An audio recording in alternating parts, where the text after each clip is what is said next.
요즘 자주 듣는 말이 책임이라고 하는 말입니다.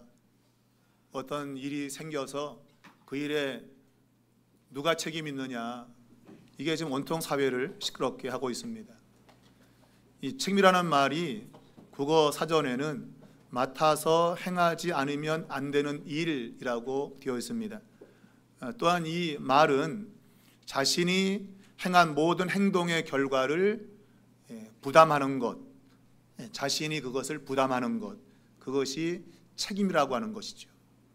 그러니까 반드시 해야 될 일, 하지 않으면 그 결과를 내가 부담하는 것, 그것이 책임이란 말입니다. 그 말의 반대말은 배임입니다. 배임. 이것은 내가 해야 될 임무를 하지 않는 것, 해야 될 일을 하지 않는 것, 그것이 배임입니다. 또한 임무의 그 본 뜻에서 어긋나는 것, 그러니까 일을 하긴 했는데 그것이 목적이 다르게 일한 것이죠. 우리는 그것을 배임이라고 말합니다. 여러분, 무슨 일을 맡으면 반드시 그 일에 대해서는 책임을 져야 됩니다. 근데 지금 사회는 책임을 지지 않는 그런 사회인 것 같습니다. 책임을 서로 떠넘기고 나는 그 일과 관련이 없다, 이런 사람들로 가득 차 있는 것 같은 느낌이 들 정도의 그러한 사회상을 우리는 지금 보고 있는데, 오늘 본문에 보면 인간이 맡은 그 책임을 지지 못했을 때 하나님께서 친히 그 책임을 감당하는 그런 모습을 보여주는데, 인간이 책임 감당하지 못하면 거기에서 오는 결과는 영원한 멸망입니다. 그런데 하나님이 그렇게 멸망해가는 인간 삶 속에 개입하셔서 소망이 없는 가운데에 소망을 두시고, 그리고 역전을 일으키는 것 같은 그러한 새로운 일을 행하심을 오늘 본문이 보여주고 있습니다. 우리 이것이 인류의 소망이고 또한 복음이라 이렇게 볼 수 있습니다. 인간 스스로 내버려 두면 인간은 책임을 다하지 못해요. 그리고 책임 또한 지지 않으려고 합니다. 그러다 보면 다 멸망으로 가는 것이죠. 그런데 하나님이 개입하셔서 그분 스스로가 책임을 지고 그리고 그 일을 이루시는, 이것이 바로 복음이다 볼 수 있겠습니다. 오늘 본문에는 목자들이 양떼를 돌보지 않았다는 그러한 내용이 나옵니다. 하나님이 이스라엘 백성들, 곧 그분의 우리에 있는 양들을 목자들이 돌봐야 되는데 돌보지 않았다는 거예요. 여러분, 이 양들은 들짐승으로부터 공격을 받으면 딱 죽기 좋지요. 그래서 이 들짐승들을 막아내면서 양들을 보호하는 그 책임이 목자들에게 있는 겁니다. 그런데 목자들은 그 양들을 돌보지 않았다.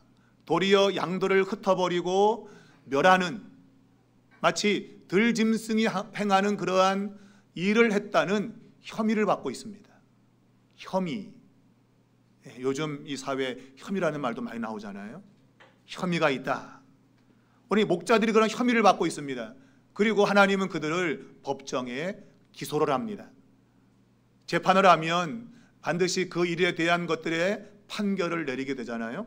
그런데 하나님은 지금 이스라엘의 이 그릇된 목자들, 책임을 지지 않는 이 목자들을 법정에 기소하면서 단번에 심판을 선언하지 않습니다. 그리고 계속 그들을 이제 잘못된 점을 계속 반복적으로 이야기하면서 그들의 그 죄가 얼마나 중한가 하는 것들을 확장시켜 나가고 있습니다. 오늘 본문에는 이 목자들에게 화가 있을 것이라고 말하고 있습니다. 재판을 해서 거기에 선고가 떨어지면 그 사람은 화를 입는 것이죠. 오늘 재판의 결과가 분명한 겁니다. 혐의가 있지만 그것이 입증되어서 이제 그들은 선고를 받게 될 것입니다. 그래서 오늘 본문에 화 있으리라, 화를 입을 것이다 라고 말하고 있습니다. 그들이 화를 입어야 되는 이유는 분명합니다. 양떼를 돌보지 않은 겁니다. 양떼를 돌보는 것이 목자의 책임인데 그 책임을 하지 않은 것입니다. 그래서 화를 입게 되는 것입니다. 하나님은 그들을 향해서 내가 보응하겠다라고 말씀하고 있습니다. 보응하신다. 곧 목자들이 양들을 돌보지 않으므로 목자들은 보응을 받게 될 것입니다. 여기에 사용되고 있는 이 돌본다는 단어와 보응한다라고 하는 단어가 같은 단어입니다. 우리말로 보게 되면 다르게 인식되지만 히브리 글자로는 파카드라는 단어로 같은 글자입니다. 그 의미는 뭔가 하면 방문하다 그런 뜻입니다. 찾아간다는 뜻입니다. 그러니까 목자들은 양을 방문해야 돼요. 양들을 찾아가야 돼요. 찾아가지 않으면 그것은 목자가 자기 일을 안 하는 겁니다. 그리고 그 양이 무슨 문제가 있는가 잘 살펴야 됩니다. 그것이 목자의 임무요 책임입니다. 근데 그들은 양들을 방문하지 않은 거예요. 찾아가지 않은 거예요. 오늘 하나님이 그들에 대해서 목자들을 방문하겠다, 파카드라고 말하고 있습니다. 이게 이제 보응한다는 뜻인데 하나님이 찾아오는 이유는 그들에게 뭔가 좋은 걸 주기 위해서 오는 게 아니고 그들을 심판하기 위해서 찾아온다는 의미입니다. 내가 너를 방문할 거야. 그 얘기예요. 목자들에게 내가 너를 방문할 거야. 그런 얘기입니다. 그것을 이제 한글로는 의역을 한 것이죠. 의역을.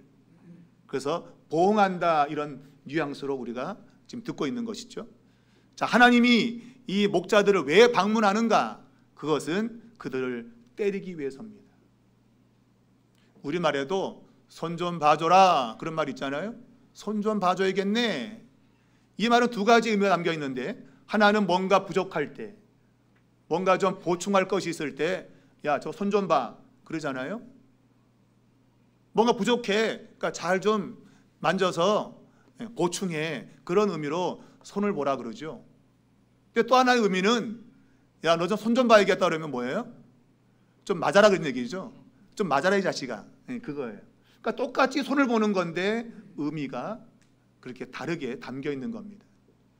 방문한다는 의미도 그런 의미가 들어있는 거예요. 하나님이 방문하는 것은 참 좋은 겁니다. 부족함을 채우고 연약함을 돌보시고 좋은 의미인데 이것이 오늘 잘못한 사람에게 적용되면 너 좀 맞아라. 너 좀 혼자 나봐라. 그런 의미로 찾아오시는 거예요. 하나님이 우리를 찾아오는 건 너무너무 좋은 겁니다. 여러분 지금 주님께서 오늘 예배하는 우리들에게 찾아오시길 바랍니다. 그런데 찾아오시는 것이 우리가 불쌍해서 우리가 연약해서 우리가 뭔가 정말 힘든 상황이어서 하나님이 아이고 불쌍한 놈 내가 찾아가 줘야겠네. 그래서 방문하는 것이면 좋겠는데 요것들 봐라. 정신을 못 차리고 있네. 혼 좀 날래? 그리고 찾아오는 거라고 한다면 그건 참 불행한 겁니다. 여러분 하나님이 우리에게 뭔가를 채워주시고 뭔가를 이루시기 위해서 찾아오는 것이 돼야지 하나님 우리를 때리러 오는 것은 안 된다는 거예요. 오늘 이 목자들을 하나님이 방문하신다 그랬는데 그것은 바로 그들을 때리시기 위해서 방문하는 겁니다. 왜요? 목자들이 양들을 돌보지 않았기 때문이에요. 그들을 찾아가지 않았기 때문이에요. 여러분 양들은 갈 길을 알지 못하는 그러한 존재입니다. 그들에게 길을 보여줘야 되고 그들을 살피는 것이 목자의 책임입니다. 근데 그들은 그것을 감당하지 않았습니다. 하나님이 목자들을 방문하겠다. 내가 너희 손 좀 봐야겠다. 그리고 찾아오시겠다고 하는 거예요. 여러분 4절에 보면 하나님께서 선한 목자들을 세워서 그때는 양들이 잃어버려지지 않는다. 곧 이제 양들이 길을 잃거나 아니면 숫자가 줄어드는 그런 상황을 말하고 있어요. 선한 목자가 있으면 양들이 잃어버리지 않는다는 얘기예요. 여기도 사용된 단어가 똑같이 파카드라는 단어입니다. 방문한다는 단어입니다. 무슨 말인가 하면 선한 목자가 있으면 방문할 필요가 없다 그런 얘기예요. 선한 목자가 양들을 잘 돌보기 때문에 하나님이 방문할 필요가 없는 거예요. 여러분, 선한 목자가 그래서 중요한 겁니다. 여러분, 목자가 제대로 세워지면 양들이 안전한 거거든요. 근데 목자들이 양을 돌보지 않으면 하나님이 돌봐야 된단 말입니다. 하나님이 돌보셔야 돼요. 오늘 이제 뒤에 나오지만 하나님이 내가 목자가 되어서 그렇게 흩어진 양들을 모아서 다시 돌아오게 할 것이다 했어요. 목자가 자기의 사명을 감당하지 않으니까 하나님이 오늘 그들을 찾아가겠다는 거예요. 방문하겠다. 하나님 여러분을 찾아올 때 어떤 모습으로 찾아올까요? 목회자도 교인들을 방문하죠, 그죠? 신방이라 그럽니다. 신방할 때 여러분 어떤 신방이면 좋겠습니까? 그 가정에 참 어려움이 있어서 정말 하나님의 은혜를 구하는데 목회자가 그래 내가 가서 기도해 줘야지. 아유, 그리고 하나님 신방이면 좋은데 맨날 땡땡이나 치고 농땡이나 피우고 맡겨진 본분과 사명은 뒤로 한 채 세상으로 간다고 한다면 가서 혼을 좀 내주겠다. 정신을 바짝 차리게. 그런 신방이 되면 곤란하다. 곤란하다. 하나님이 여러분을 찾아갈 때 어떤 모습으로 찾아오겠습니까? 어떤 모습으로 찾아올까요? 만일 여러분에게 주어진 사명을 감당하고 있다고 한다면 여러분, 주님은 여러분이 힘들 때, 어려울 때 여러분을 돕기 위해서 오실 겁니다.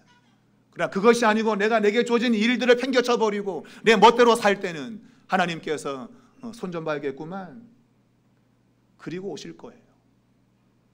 여러분, 그런 주님의 방문이 있어서는 안 됩니다. 교회와 그리고 우리의 가정, 우리의 모든 삶의 자리에 하나님이 찾아오실 때에 우리를 돕기 위해서 오시는 방문이 되어야 된다, 그 얘기예요. 더 좋은 거는 교회나 아니면 가정과 나라, 그 지도자들이 선한 지도자가 되어서 하나님이 방문할 필요가 없는, 이건 더욱 좋은 겁니다, 여러분. 하나님이 방문할 필요가 없는, 너무나도 이 지도자들이 백성을 잘 돌보는, 그러면 방문할 필요가 없는 거예요. 물론 잘한다고 와서 격려해 주기 위해서 올 수는 있겠죠, 그죠? 아, 너 잘하고 있다 격려해서 올 수 있겠지만, 그러니까 올 필요가 없는 거예요. 너무 그 사명을 잘 감당하면 말입니다. 제가 원하기는 여러분이 사명을 잘 감당하고 있는데 힘들고 어려울 때 주님 여러분을 돕기 위해서 오실 수 있기를 바랍니다. 더 좋은 거는 여러분이 정말 책임을 잘 감당해서 하나님이 늘 은혜 주어서 그분이 돌볼 필요가 없는, 오실 필요가 없는 그런 것이 되면 더더욱 좋은 겁니다. 이 말씀을 저에게 적용해서 오늘 우리 삼일교회가 잘 되려고 한다면 제가 바로 서야 된다고 하는 거예요.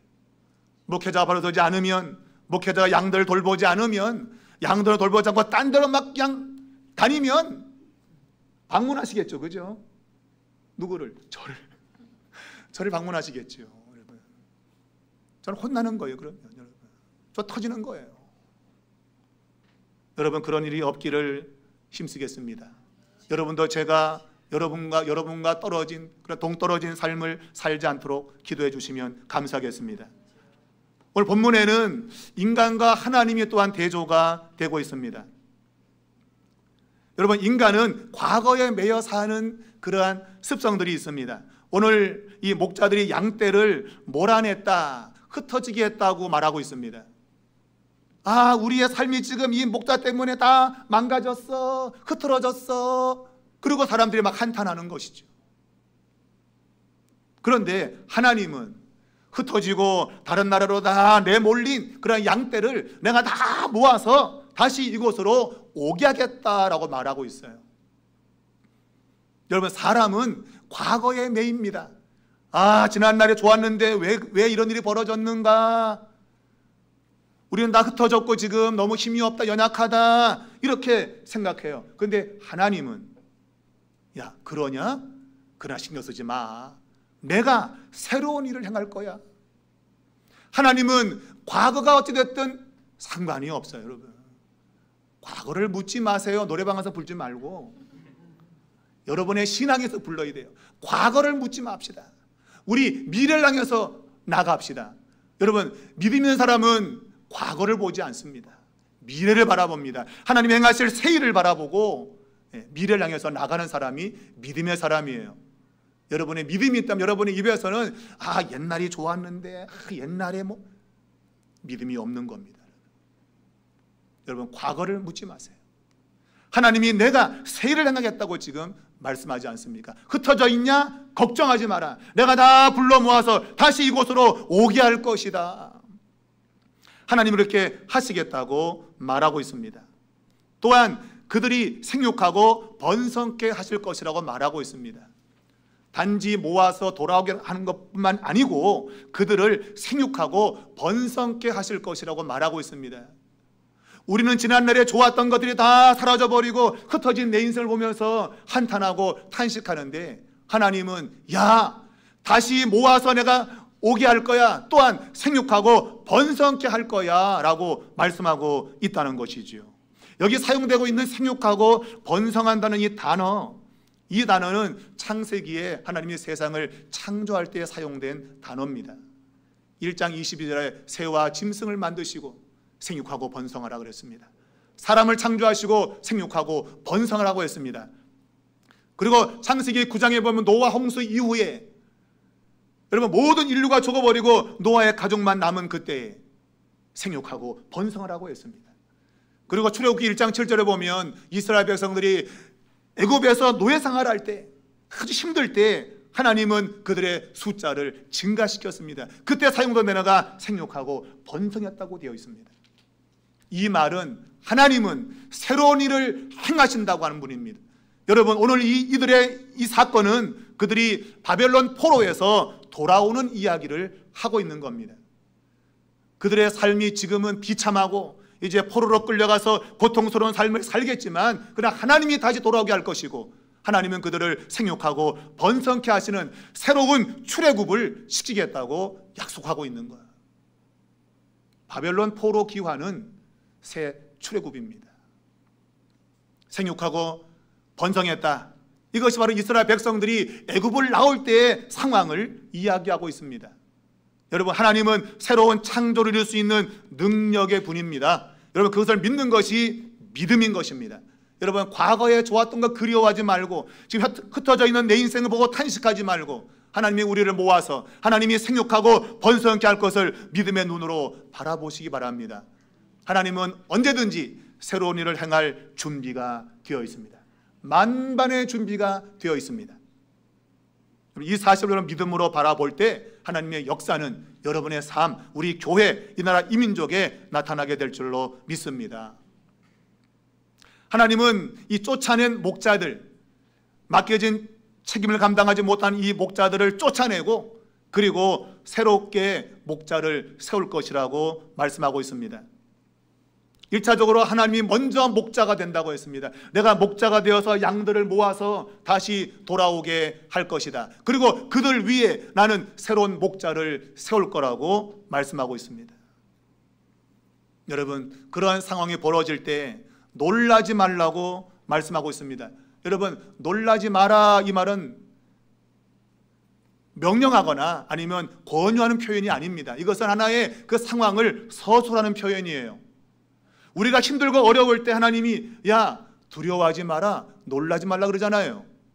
그것은 환경이 너무 어려워서 우리가 두려우거나 놀랄 수 있기 때문에 하나님이 어려워도 염려하지 마, 그런 뜻으로 말씀하는 거예요. 그런데 오늘 여기서 말하고 있는 두려워 말라, 놀라지 말라, 이 이야기는 그런 상황이 전혀 없을 거니까 두려워하거나 놀랄 일도 안 생긴다는 뜻이에요. 그러니까 모든 문제가 다 해결된 상황을 이야기하고 있는 겁니다. 그러면서 놀라거나 두려워할 것이 없기 때문에 양들도 충나지 않는다, 잃어버려지지 않을 것이다 라고 말하고 있습니다. 여러분, 고난이 있을 때 그 고난 때문에 힘들어하면서 낙오되는 그러한 사람들이 있습니다. 힘들고 어려울 때 하나님이 없다고 탄식하면서 하나님을 떠나는 사람들이 있습니다. 실족하고 미끄러지는 사람들이 있다는 말입니다. 그런데 하나님께서 이제 새롭게 그분이 목자가 되어서 새 일을 행하실 때는 그런 일이 벌어지지 않는다고 하는 거예요. 왜? 그런 상황이 없기 때문입니다. 완전히 평안한 그러한 상태가 되기 때문이다 라고 말하고 있는 거예요. 여러분, 여기서 사용되고 있는 두려워하거나 놀라지 말라, 이것이 성경 전체에서 15번이 사용되고 있는데 예레미야서에는 똑같은 구절이 3번이 반복되고 있습니다. 여러분, 두려워 말라, 놀라지 말라, 이 말씀이 적용되는 상황은 아주 힘들고 어려울 때, 내가 너와 함께 할 거니까 두려워하지 말고 놀라지 마라, 항상 이 단어가 등장을 하고 있습니다. 하나님께서 친히 목자가 되어서 과거에는 그들을 내팽개주신 그런 거짓 목자 때문에 힘들어했는데 이제 하나님이 진짜 목자가 되셔서 그들을 함께하며 그들을 돌볼 것이니 이러한 두려움과 이러한 놀람이 없다는 것입니다. 여러분, 성경의 주제가 뭡니까? 하나님이 우리와 함께 하신다는 겁니다. 그분이 우리와 함께하면 우리에게 두려움이나 놀람이 없습니다. 힘들고 어려움이 있어서 그것이 우리를 막 옥죄오지만 하나님이 두려워 말라, 놀라지 말라, 내가 주는 평안은 세상에 주는 평안과 같지 않다고 했습니다. 힘들고 어려워도 그분이 함께 있다는 믿음을 가지는 사람에게 주어지는 평안입니다. 그러나 그 평안 말고 정말 평안한 거, 환난 속에 느끼는 평안이 아니라 모든 것이 잘 되어서 느끼는 평안, 그런 평안을 하나님이 주시겠다고 말씀하고 있는 거예요. 여러분, 그것이 여러분의 평안이 될 수 있기를 바랍니다. 하나님이 함께 하시면 그런 완전한 평안으로 우리가 살아갈 수 있음을 믿을 수 있기를 축원합니다. 오늘 하나님은 새로운 목자를 세우겠다고 했습니다. 그분이 목자가 되어서 잃어버린 양들을 모아서 다시 돌아오게 한 후에 하나님이 새로운 목자를 세우겠다고 했습니다. 곧 새로운 통치자를 세운다는 말입니다. 오늘 이 새롭게 세워질 이 통치자의 이름을 오늘 성경이 밝히고 있습니다. 이 이름 속에는 하나님이 역전의 상황을 만들어낼 분임을 이름이 보여주고 있습니다. 오늘 그 이름을 소개하기를 여호와 우리의 의로움이라는 이름을 가진 그 목자를 세우겠다고 말씀했습니다. 이 이름은 유다의 마지막 왕이었던 시드기야 왕의 그 이름과 대비가 되고 있습니다. 여러분, 시드기야 왕은 유다의 마지막 왕입니다. 불행의 아이콘, 나라가 끝날 때의 왕이었어요. 마치 의자왕처럼. 백제의 마지막 왕 의자왕, 의자가 부러져 가지고 죽었나? 하더니 불행의 아이콘이잖아요. 그죠? 의자왕은 불행의 아이콘이에요. 여러분, 유다의 왕, 마지막 왕 시드기야 역시 불행의 아이콘입니다. 오늘 이 유다의 마지막 왕 시드기야의 이름, 여러분, 이 시드기야는 그가 아주 어려울 때 하나님께 도와달라 그랬어요. 그런데 하나님이 도와주지 않았습니다. 그의 기도를 듣지 않았습니다. 왜냐하면 그가 하나님 말씀에 불순종하면서 어려울 때만 도와달라고 했기 때문입니다. 나를 버리고 네가 힘들 때 나를 찾느냐, 내가 너에게 기도를 듣지 않겠다 말했고, 예레미야에게 야, 중보의 기도 하덜 말아라, 하덜덜덜 말어. 하나님이 거절했습니다. 여러분, 오늘 이렇게 시드기야의 이 중보의 기도를 하나님 듣지 않으시고 그에게 패배를 선고하고 죽음을 맞게 했습니다. 그런데 새로 세워질 왕은 그는 실패하지 아니하고 성공할 것이라고 말하고 있습니다. 그의 백성들은 포로된 상황에서 구원을 보게 될 것이라고 하나님이 말씀했습니다. 시드기야가 가지고 있는 그 이름, 그것이 히브리 말로 시드키 야후라고 하는 단어입니다. 우리말로 이제 시드기야지만 원어적으로 발음은 시드키 야후라고 하는 것입니다.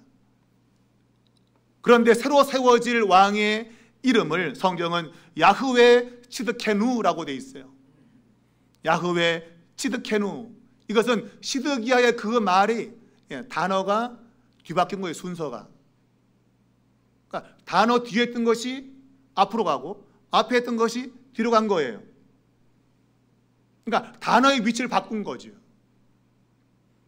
그러니까 이 말은 시드기야의 실패의 그 일을 이제 새로 세워질 그 왕이 역전시킨다는 의미를, 이 단어를 바꾸어서 쓰고 있다고 하는 겁니다. 하나님이 이제 역전시킬 거다. 시드기야는 실패했지만 새로 세워질 왕은 그 상황을 역전시킬 거다 하면서 그의 이름을, 시드기야 이름을 거꾸로 쓴 거예요. 거꾸로. 재미있죠, 그죠? 여러분, 우리가 자살이라는 이 단어, 자살 거꾸로 읽으면 뭐예요? 거꾸로 읽으면 살자. 그와 같은 의미를 담고 있는 겁니다. 글자 한자를 앞으로 옮겼는데 뜻이 완전히 정반대되는 거예요. 내 스스로 내가 죽음의 길로 가던 그 인생이 사는 인생으로 바뀌는, 자살이 살자가 되는 것처럼 시드기야 이름을 순서를 바꿔놓았더니 하나님께서 이제 새로 세워질 왕은 하나님의 구원을 드러내는 그런 왕이 될 거라고 하는 거예요. 역전시키겠다는 것입니다. 여러분, 그것도 시드기야의 이름은 하나님이 자신의 의라고 말했어요. 하나님이 나의 의로움이라고 했는데 새로 세워질 왕의 이름은 여호와 우리의 의라고 했어요. 우리의 의. 여러분, 시드기야는 그 좋은 이름대로 살지 못했어요. 이름이 얼마나 좋습니까, 여러분? 그런데 그는 의롭게 살지 못했습니다. 불의하게 살았습니다. 어찌 보면 자기 한 사람도 의롭게 하지 못했어요. 여호와 하나님은 나의 의다 그랬는데 자기 혼자도 의롭게 살지 못했어요. 근데 새롭게 세워질 왕의 이름은 여호와 우리의 의라고 했습니다. 새로워질 그 왕은 시드기야와 달리 하나님의 구원을 드러내며 하나님의 의를 우리 모두에게 적용할 왕이다, 그런 얘기예요. 한 사람도 아니라 우리 모두에게 하나님의 의를 적용시킬 그럴 왕이라고 소개하고 있는 것입니다. 여러분, 사람은 이름값을 해야 된다고 합니다. 여러분은 여러분의 이름값을 하고 있나요? 시드기야는 하나님 나의 의입니다 했는데 그는 의롭게 살지 못했습니다. 이름대로 살았다면 그는 유다의 마지막 왕이 안 되었을 것입니다. 그러나 그는 의롭게 살지 못했고 불의하게 살다가 결국은 유다의 마지막 왕이 되는 불행의 아이콘이 됐습니다. 여러분은 어떻습니까? 여러분의 이름대로 살고 있으신가요? 아니, 오늘 믿는 사람들은 믿음의 사람의 이름대로 살고 있습니까? 성경은 우리 믿는 자를 가리켜서 성도라고 말하고 있습니다. 고린도서에 보면 고린도에 있는 성도라 불리는 자들에게 편지를 쓴다고 바울이 말하고 있습니다. 믿는 사람을 가리켜 성도라고 합니다. 이 말은 구별되었다는 말입니다. 여러분은 구별되었습니까? 여러분 세상과 지금 구별되어 살고 있습니까? 뭔가 다른 게 있습니까? 혹시 다른 게 주일날 성경책 끼고, 아니 요즘은 성경책도 안 끼고 다니지만 그냥 휴대폰 딱 달랑 하나 들고 교회 오는 거 그거밖에 차이 나는 거 아니에요, 여러분? 여러분, 그런 차이가 되면 안 돼요. 너 교회 안 가지, 나 교회 가. 그건 구별되는 게 아닙니다, 여러분. 내 삶의 목적과 가치관이 달라야 되는 거예요, 세상과. 여러분, 세상이 추구하는 것과 똑같이 살면서 그냥 주일이다 교회 가자 하고 그냥 덜렁덜렁 왔다가 돌아가는 거, 그게 구별인가요? 아닙니다, 여러분. 여러분이 인생을 왜 사는지, 내가 무엇 때문에 살아야 되는지, 그 목적과 가치와 방향이 세상과 달라야 된다고 하는 거예요. 만약 같다면 여러분은 시드기야와 같은 결과를 맞게 되는 겁니다. 이름만 좋았지 그의 결말은 불행했단 말입니다. 또한 성경 우리에게 그리스도인이라고 하는 이름을 갖고 있습니다. 크리스찬. 여러분, 이 이름은 안디옥 교회, 초대교회 가운데 안디옥 교회, 이방인의 첫 교회가 붙은 이름입니다. 그들에게 왜 크리스찬 이름이 붙었는가? 그들을 봤더니 그리스도를 닮았다 이거예요. 예수를 닮았다는 거예요. 처음에 그들의 그 말은 조롱하기 위해서 붙인 겁니다. 아유, 저런 멍청이들 그리스도를 닮았네, 하나님의 아들이면서 죽었대, 그런 거예요. 그러니까 조롱하기 위해서 붙인 이름이에요. 근데 실상은 그들의 삶이 예수 그리스도를 그대로 닮은 삶이어서 크리스찬 이름이 붙은 거예요. 여러분, 빌립보서 2장 5절 이하에는 예수님을 이렇게 소개하고 있습니다. 여러분, 그는 근본 하나님과 동등한 본체였지만 그러나 그는 자기 자신을 비워서 죽기까지 십자가에 복종하셨다. 여러분, 그리스도인은 자기를 비워서 복종하는 그러한 삶인 거예요. 여러분은 자신을 비우고 있습니까? 남들이 나만 조금만 무시해보면 그냥 팍팍 떨면서 이씨 두고 보자. 아이고, 여러분 어떻게 신앙생활 그렇게 하십니까? 예수님은 만왕의 왕이셨는데 그분 자신을 비워서 십자가에 죽기까지 그분 자신을 내어주셨대요. 그랬더니 하나님이 그를 지극히 높여. 여러분, 이 말은 원래 그분이 있었던 자리보다 더 높아졌다는 의미를 갖고 있어요. 그러나 실상은 하나님은 더 높아질 때가 어디 있겠습니까? 하나님이. 그러나 그 말의 뉘앙스는 그거죠. 너가 낮아지면 훨씬 더 높아진다, 그런 얘기입니다. 여러분의 인생을 사는 날 동안에 여러분 자신을 예수님처럼 낮추시면 하나님이 여러분을 높인다는 거예요. 근데 우리는 내 스스로 안 낮아지지 않습니까? 어떻게든 내가 높아지려고 애쓰지 않습니까? 조금 더 많은 권력과 조금 더 많은 물질을 가지고 내가 남보다 높아져야지 하는 것이 내 인생의 목적이 아닌가요? 여러분, 이름값을 하셔야 됩니다. 크리스찬 성도로서 여러분 세상과 구별되어야 되고 주님의 십자가를 여러분 본받아야 되는 겁니다. 십자가 지고 주님을 따르는 그러한 사람만이 오늘 이 왕이 갖고 있었던 그 이름의 의미가 적용되는 겁니다. 시드기야 왕은 자기 한 사람 의롭게 하지 못하고 불의하게 살다가 그는 멸망의 아이콘이 됐습니다. 그러나 예수 그리스도는 그분 자신을 십자가에 내어주었지만 그러나 그분은 지극히 높으신 왕이 되셨습니다. 그리고 그를 못 믿는 모든 사람에게 의로움을 주었습니다. 의로움. 그를 믿는 자마다 이제는 의인이 되었고 그래서 그들을 구원의 길로 이끄시는 구원의 주가 되었다는 말입니다. 여러분의 삶이 구별될 수 있길 바랍니다. 오늘 마지막에 보게 되면 하나님이 세우실 이 왕은 다윗에게서 나오는 한 의로운 가지라고 되어 있습니다. 이것은 메시아에 대한 예언의 말씀입니다. 이사야 11장 11절에 보면 이새의 줄기에서 한 싹이 나며 그리고 그 뿌리에서 한 가지가 나는데 결실한다고 했습니다. 바로 이것은 메시아에 대한 예언입니다.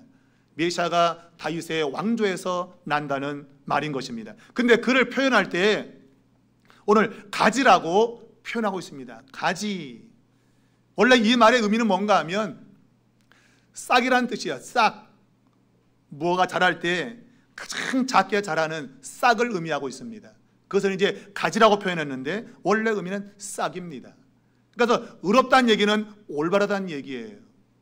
그 새로 세워질 이 왕은 싹인데 올바른 싹을 가리키고 있습니다.